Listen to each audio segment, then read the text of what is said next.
Days ago with Joe Valentin, a correctional officer from Illinois DOC. We had a great back and forth, a great conversation about mental health, about how to be that positive change and interact with other officers that may be struggling. I'm going to put a clip and a link to the full episode if you missed it in the description below. So enjoy.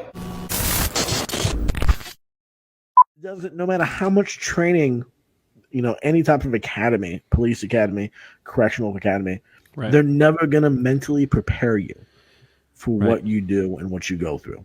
Right. You're right. Mentally. I want everybody to write this down. And this is it. So everybody grab a pen and put this in the chat.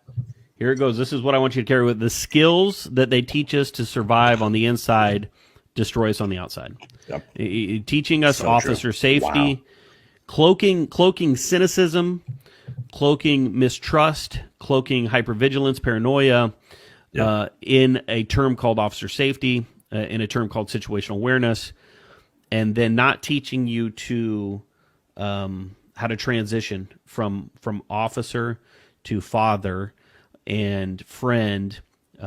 It destroys you. That's what all we understand is pound things and break things. Yeah. If you have a situation where I can physically overpower somebody, but Joe can't, I don't get mad at him for not being able to do that. I help him. I step in and help him. So if you have a situation to where I'm not okay with something, but Joe is, then Joe has an obligation. He's taken an oath to help me through that situation. Yeah. This is, you guys, you have to look at this the exact same way. Why would you? We always say, "Oh, I got your six. I got your six."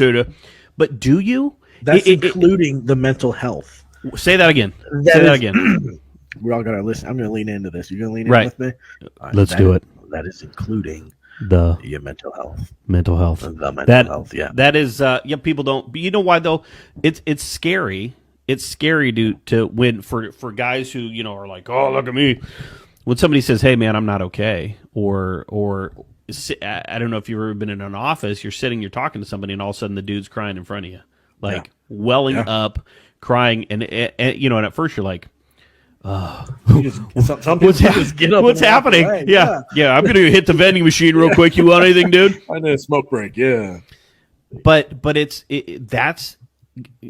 every person, every correctional officer has a breaking point. Yep. And you are fooling yourself if you think that you can make it through this profession without it affecting you in some way, shape, or form.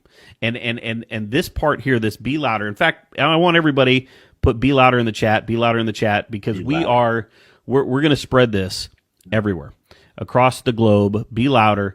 Start putting it in the chat and do that in your facility. Be that example to sit down in that office, to sit down in that housing unit, to interact with those officers and say, you know what? That was messed up what I saw.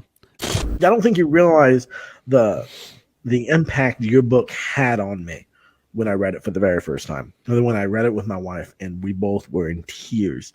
That was that breaking point. Like you said, we all have our breaking points. Right. That was that for me.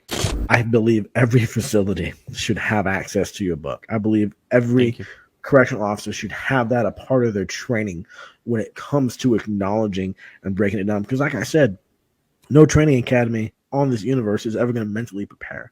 The only way you can mentally prepare what we deal with is by working in the field.